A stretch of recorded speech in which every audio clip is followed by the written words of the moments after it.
इस कथा के बिना अधूरा है सोमवार का व्रत। देवों के देव महादेव बहुत ही भोले माने जाते हैं, इसलिए उनका एक नाम भोलेनाथ भी है। पौराणिक मान्यतानुसार भगवान शंकर को प्रसन्न करने के लिए किसी भी तरह से खास विशेष पूजा की आवश्यकता नहीं होती, क्योंकि कहा जाता है कि वह तो भोले हैं और भक्त के मन से की गई क्षणिक मात्र पूजा भक्ति से ही वह प्रसन्न हो जाते हैं। अगर आप भी शिव की भक्ति और कृपा पाने के लिए सावन के सोमवार का व्रत करते हैं तो इस कथा से भोलेनाथ को प्रसन्न कर सकते हैं। एक बार किसी एक नगर में एक साहूकार था। उसके घर में धन की कोई कमी नहीं थी, लेकिन कोई संतान न होने के कारण वह बहुत दुखी था। संतान प्राप्ति के लिए वह हर सोमवार को व्रत रखता था और पूरी श्रद्धा के साथ शिव मंदिर जाकर भगवान शिव और माता पार्वती की पूजा करता था। उसकी भक्ति देखकर एक दिन माँ पार्वती प्रसन्न होकर भगवान शिव से साहूकार की मनोकामना पूर्ण करने का निवेदन किया।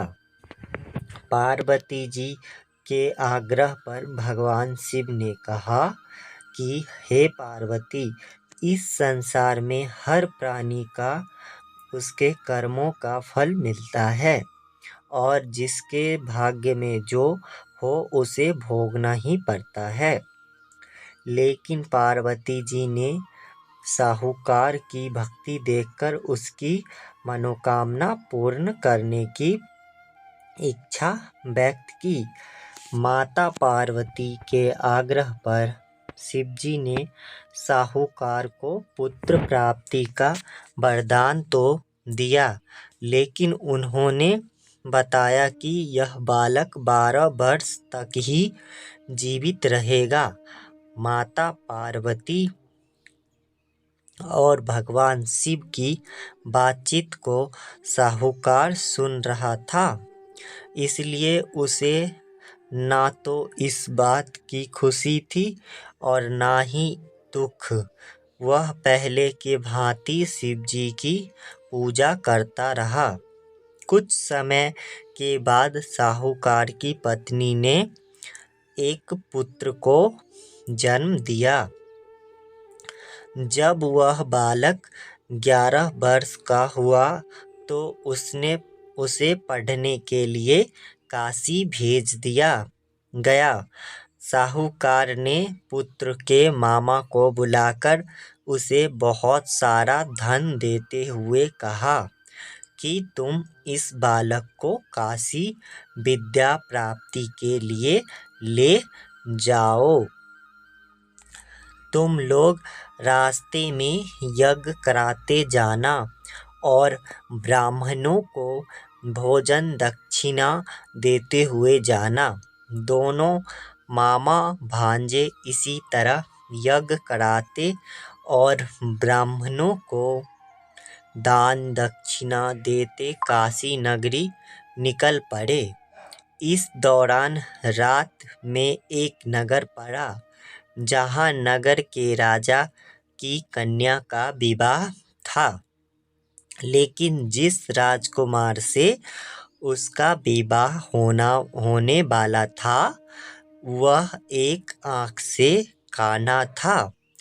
राजकुमार के पिता ने अपने पुत्र को काना होने की बात को छुपाने के लिए सोचा, क्यों ना उसने साहूकार के पुत्र को दूल्हा बनाकर राजकुमारी से विवाह करा दूं। विवाह के बाद इसको धन देकर विदा कर दूंगा और राजकुमारी को अपने नगर ले जाऊंगा। लड़के को दूल्हा के वस्त्र पहनाकर राजकुमारी से विवाह करा दिया गया। साहूकार का पुत्र ईमानदार था। उसे यह बात सही नहीं लगी, इसलिए उसने अवसर पाकर राजकुमारी के दुपट्टे पर लिखा कि तुम्हारा विवाह तो मेरे साथ हुआ है, लेकिन जिस राजकुमार के संग तुम्हें भेजा जाएगा वह एक आँख से काना है। मैं तो काशी जा रहा हूँ।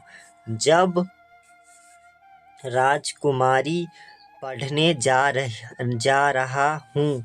जब राजकुमारी ने चुन्नी पर लिखी बातें पढ़ी तो उसने अपने माता पिता को यह बात बताई। राजा ने अपनी पुत्री को विदा नहीं किया।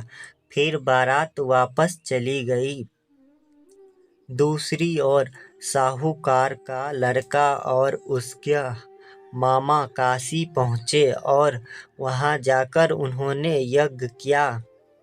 जिस दिन लड़का 12 साल का हुआ उस दिन भी यज्ञ का आयोजन था। लड़के ने अपने मामा से कहा कि मेरी तबीयत कुछ ठीक नहीं है। मामा ने कहा कि तुम अंदर जाकर आराम कर लो। शिवजी के वरदानुसार कुछ ही देर में उस बालक के प्राण निकल गए। मृत भांजे को देख उसके मामा ने विलाप करना शुरू किया। संयोगवश उसी समय शिवजी और माता पार्वती उधर से जा रहे थे। पार्वती माता ने भोलेनाथ से कहा, स्वामी, मुझे इसके रोने के स्वर सहन नहीं हो रहा। आप इस व्यक्ति के कष्ट को अवश्य दूर करें। जब शिवजी मृत बालक के समीप गए तो वह बोले कि यह उसी साहूकार का पुत्र है जिसे मैंने 12 वर्ष की आयु का वरदान दिया था। अब इसकी आयु पूरी हो चुकी है। लेकिन मृत भाव से विभोर माता पार्वती ने कहा कि हे महादेव, आप इस बालक को और आयु देने की कृपा करें, अन्यथा इसके वियोग में इसके माता पिता भी तड़प तड़प कर मर जाएंगे। माता पार्वती का पुनः आग्रह पर भगवान शिव ने उस लड़के को जीवित होने का वरदान दिया। शिवजी की कृपा से वह लड़का जीवित हो गया। शिक्षा पूरी करके लड़का मामा के साथ अपने नगर की ओर वापस चल दिया। दोनों चलते हुए उसी नगर में पहुँचे जहाँ उसका विवाह हुआ था। उस नगर में भी उन्होंने यज्ञ का आयोजन किया।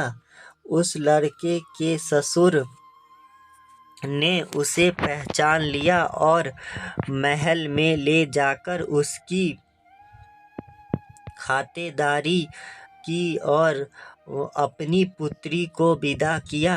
इधर साहूकार और उसकी पत्नी भूखे प्यासे रहकर बेटे की प्रतीक्षा कर रहे थे। उन्होंने प्रण कर रखा था कि यदि उन्हें अपने बेटे की मृत्यु का समाचार मिला तो वह भी प्राण त्याग देंगे। परंतु अपने बेटे के जीवित होने का समाचार पाकर वह बेहद प्रसन्न हुए। उसी रात भगवान शिव ने साहूकार के स्वप्न में आकर कहा, हे सृष्टि, मैंने तेरे सोमवार के व्रत करने और व्रत कथा सुनने से प्रसन्न होकर तेरे पुत्र को लंबी आयु प्रदान की है। इसी प्रकार जो कोई सोमवार का व्रत करता है या कथा सुनता और पढ़ता है, उसके सभी दुख दूर होते हैं और सभी मनोकामनाएं पूर्ण होती है।